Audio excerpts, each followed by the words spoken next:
Good morning, everyone. I'm Nayaswami Gyandev, and this is Nayaswami Diksha, and it's our pleasure to welcome everyone here to Sunday service. Thank you for braving the snow, getting here, and thank you to our valiant road-clearing crew who made it possible for you to brave the snow and getting here. Welcome to everyone online as well. We did have a good bit of snow last night, and I think it was just, now that I understand, I see a number of Canadians in the audience, and God was just wanting them to feel at home. Oh, welcome. I'd like to share a reading from Raise the One Light by Swami Ananda, commentaries on parallel passages from the Bible and the Bhagavad Gita. This week's topic, by thinking, can we arrive at understanding?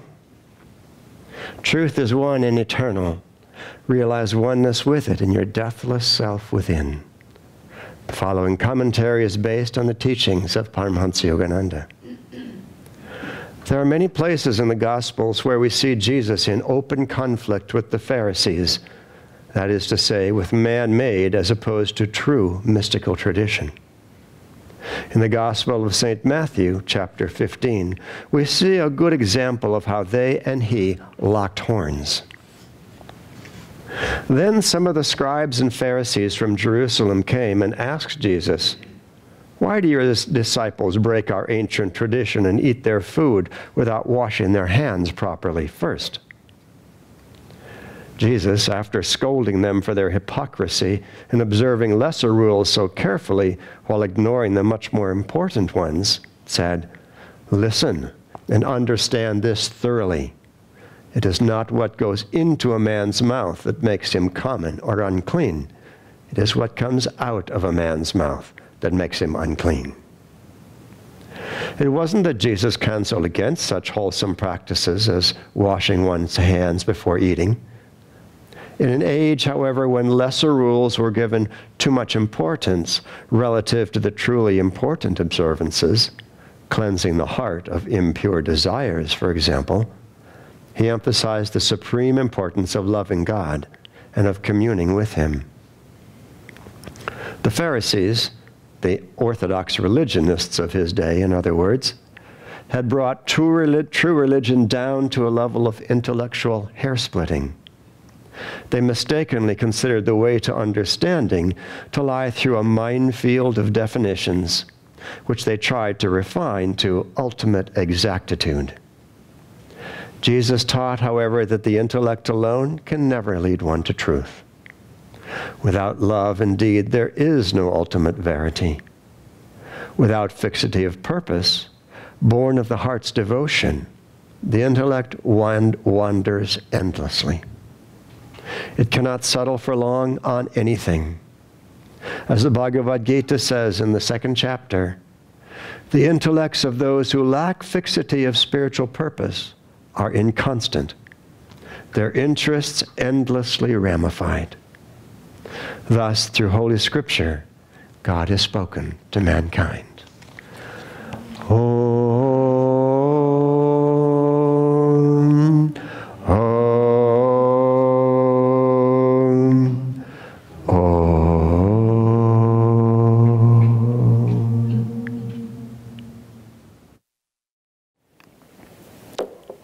Good morning, everyone. And I also like to welcome you to Sunday service.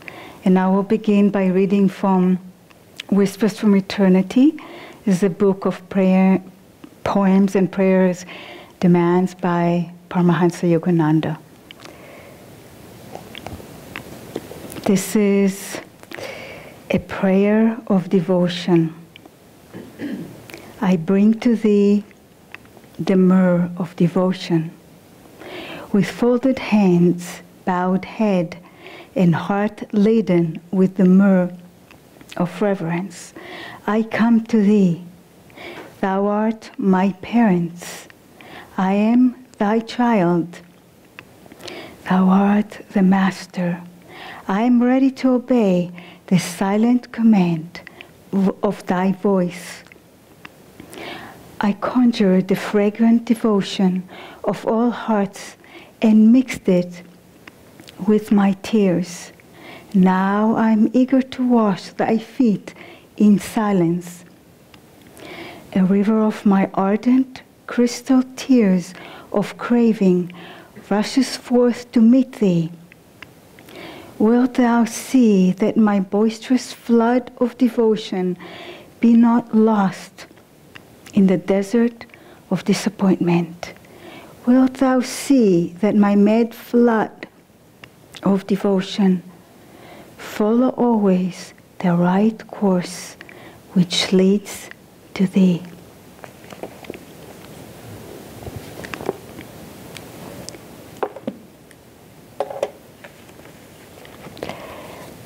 So, as we heard, our topic is by thinking can we arrive at understanding. And this is an important topic in this day and age. A few years ago, Gyandev shared with me a short video on YouTube. This video was taken in New York, in downtown Manhattan, where a large blackboard was placed on a sidewalk. And on top of the board with white charcoal, one question was written. The question was, what is your biggest regret in life? And as people passed and they saw the question, they picked up their charcoal and they wrote the answer. Different people wrote the answers. College students, businessmen, housewives, homeless people, and so forth. And the most common answer was, my biggest regret is that I didn't follow my heart and I did not fulfill my dream. Now, God has given us two organs of knowing, the heart, but also the mind. The question is, how do we use them? If we only allow energy to flow outward through the senses, we become restless, we become confused. But if we take the time to withdraw from the senses, to calm the heart, the mind, to offer the energy up, to connect with higher consciousness, then we get perspective, we get clarity, and we don't make so many mistakes. The masters are always in tune with God, with the divine intelligence. They don't get confused. They always see the big, infinite picture. But we, with our human intelligence, able to see only a small portion of that picture. And so by thinking with the rational mind, we will not be able to perceive truth, to see the big picture, to begin to connect, to feel, to perceive truth. We begin by getting centered, calming down, offering the heart's energy to the spiritual eye, the superconscious mind, to feel what is right. And so the mind needs to be infused with that feeling of superconsciousness, so we can think clearly and be in tune with God. I remember when I was in high school, after the first year, every student had to choose between one or two tracks for the next 3 years. One track was science and math, and the second was literature and philosophy. And I chose the track of math and science. And the first year I did fine, but then math became very complicated and I needed help. So I searched and I looked for a teacher, a private teacher, and I found one in my neighborhood. He was a young man in his late 20s who offered private classes for high school students to prepare them for the final exams. And we met once a week for about a year. And together we solved math problems. He was a very gifted teacher.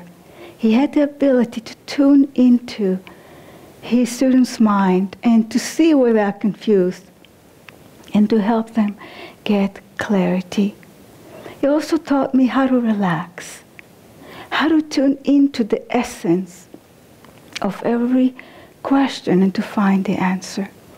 And so when I showed up for the final exam in math, I was calm, I was centered. And I was able to solve every single question correctly. And I was very glad, very thankful for this teacher, because he opened the world of math for me. A world that began to make sense, had order and had beauty in it. And I started to enjoy solving math problems. And years later, I came here to Ananda. And when I read Swami's autobiography, The New Path, it opens the world of spirituality.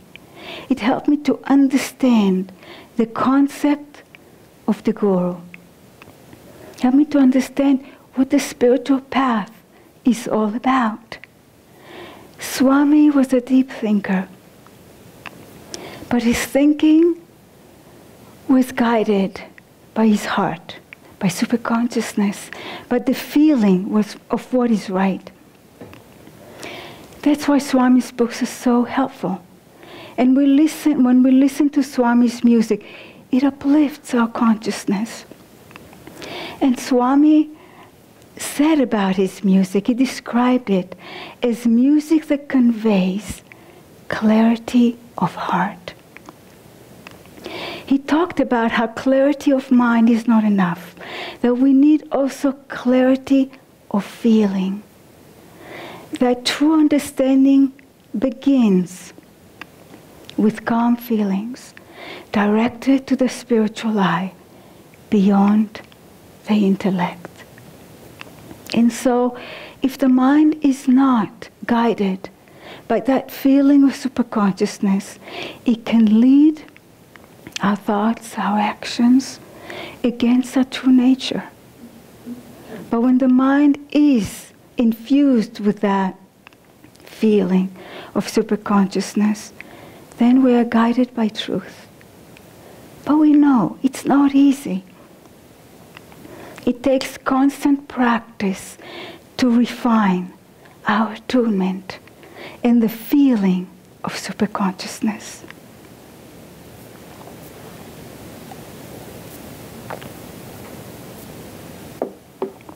Yogananda dedicated his autobiography to Luther Burbank, an American saint. Yogananda met Luther Burbank when he was in his early 70s, when he was already well known for plant breeding. And in the autobiography, there's one chapter that is dedicated to Luther Burbank. But I wanted to learn more about who Burbank was and why Yogananda called him an American saint. So I read about his life, and I found it so fascinating, so inspiring. So I wanted to share some highlights from his life. Burbank was born in 1849 in Massachusetts. This was before Dwapara Yuga proper, before the Age of Energy truly began, which was in 1900. Burbank was a very calm, serene, patient man. And he had intense love for flowers and plants. He dedicated his life to study how nature does things. And he taught himself how to breed plants. He was an interesting combination of a scientist, of an artist, of a businessman, and a mystical thinker. in a period of 52 years, from the age of 25 to the age of 77, Burbank developed more than 800 new varieties of fruits, vegetables, flowers, nuts, and grains. His method was to combine scientific methods with deep conviction that the earth and everything that lives are a part of a harmonious system, and every part relates to the whole. And his success as a plant breeder came because he didn't follow the rules and the cautions of how to breed plants. He stretched the boundaries. He took risks. And he did everything he could. He had the patience to explore new ways of breeding plants. And so by the age of 53, he was considered the most fearless and successful plant breeder in the whole world. And so scientists and many people from all over the world wanted to learn from Burbank how to breed plants. And so they started coming to his home in Santa Rosa. And as Burbank showed people his gardens, he shared his philosophy. He talked about how plants respond to thought vibrations.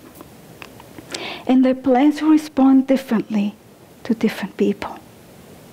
He also had the habit of talking to his plants and using hand gestures to convey the vibrations of love. Now, this was very strange at that time. The science students couldn't relate to it. And they were very frustrated because they didn't know how to apply the information that Burbank gave them. Burbank also didn't explain his methods in scientific terminology. He spoke from his heart.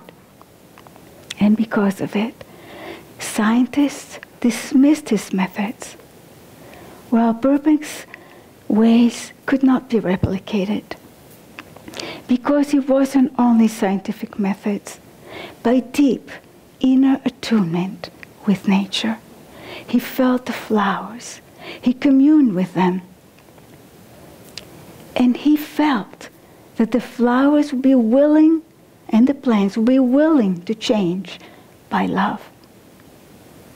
And despite the genetic traits, they will change with the nurturing care of whoever grows them, with a touch, with music, with loving thoughts.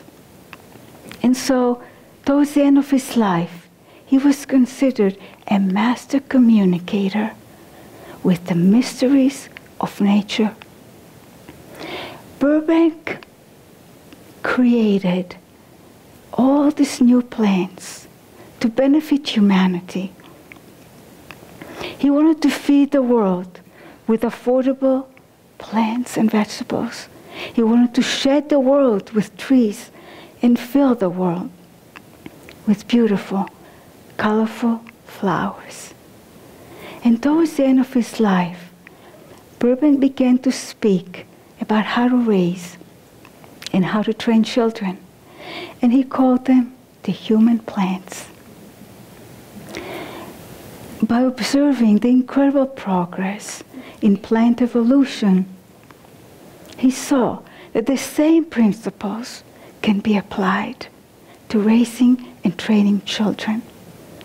He said that children should not be constantly bombarded by old sentiments, by religious dogmas, but they should be given the freedom to explore nature. So I wanted to read one paragraph from the little book that Burbank wrote called The Training of the Human Plant. Give children nature. Let their souls drink in all that is pure and sweet. rear them if possible amid pleasant surroundings. If they come into the world with souls groping in darkness, let them see and feel the light. Let nature teach them the lessons of good and proper living, combined with abundance of well-balanced nourishment. Those children will grow to be the best men and women. Put the best in them with the best outside. They will absorb it as a plant absorbs the sunshine and the dew. Yogananda, in one of his first meetings with Burbank, he initiated him into Kriya Yoga. And Burbank practiced it devoutly. Burbank passed away in 1926 at the age of 77. And he was indeed an American saint.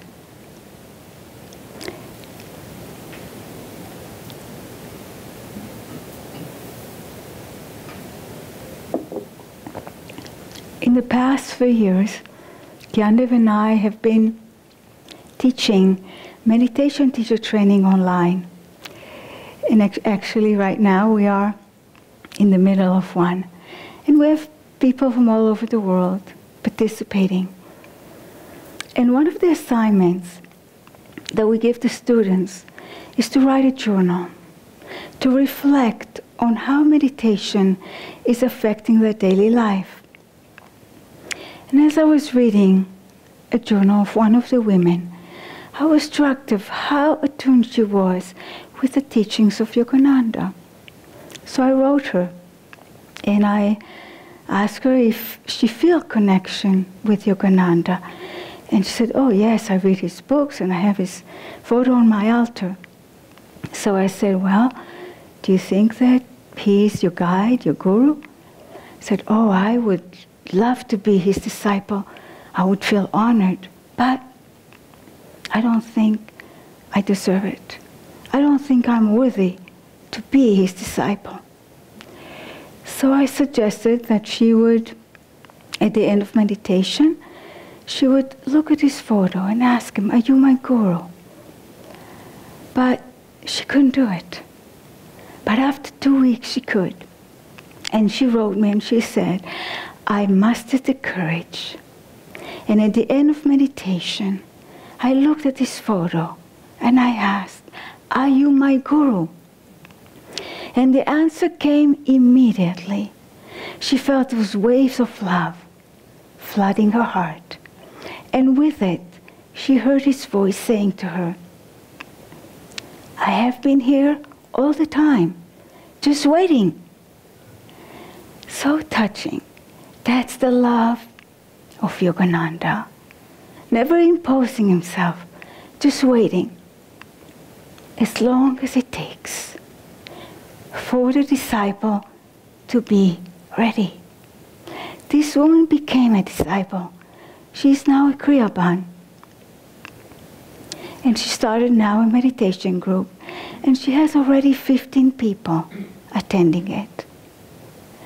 The mind can deceive us. Subconscious habits of fear and of doubt can obstruct our ability to experience a greater reality. And it does take courage to break through negative mental habits and experience that expansion in the heart and the expansion of consciousness.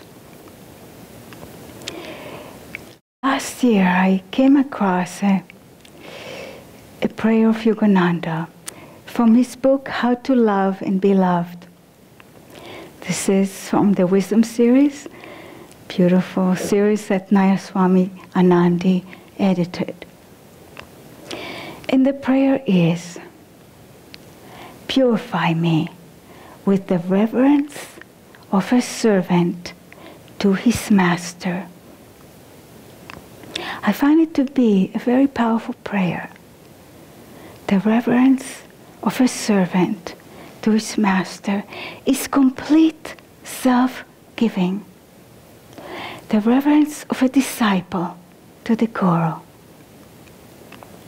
is complete self-offering without reservation, without holding anything back. This kind of reverence to the Guru is what will free us from the confusion and the entanglements of the mind. Devotion is a powerful tool that helps to purify us, to connect with God, to feel, to receive His guidance. And so, by daily meditation, by making the effort to calm the heart, the mind, to offer the feeling of the heart to the spiritual eye, to the superconscious mind, we will find that gradually higher consciousness will be filtered back to us.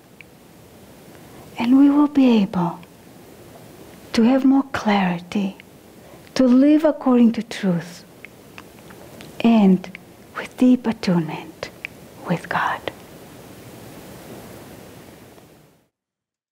Door of my heart, open wide I keep for thee. Door of my heart, open wide I keep for thee. Wilt thou come, just for once come to me. Wilt thou come, just for once come to me.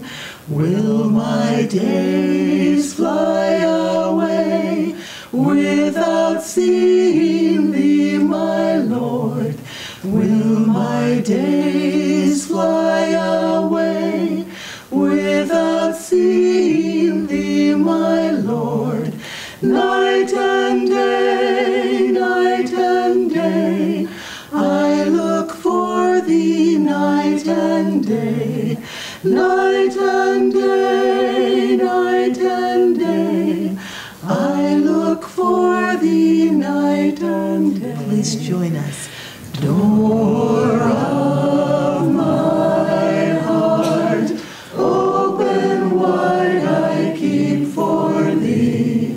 Door of my heart, open wide I keep for thee. Wilt thou come, just for once come to me. Wilt thou come, just for once come to me. Will my days fly away without seeing thee, my Lord?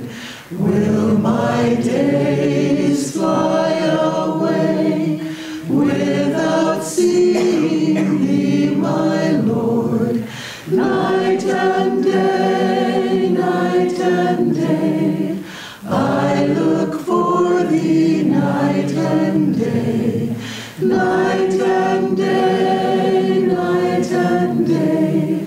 I look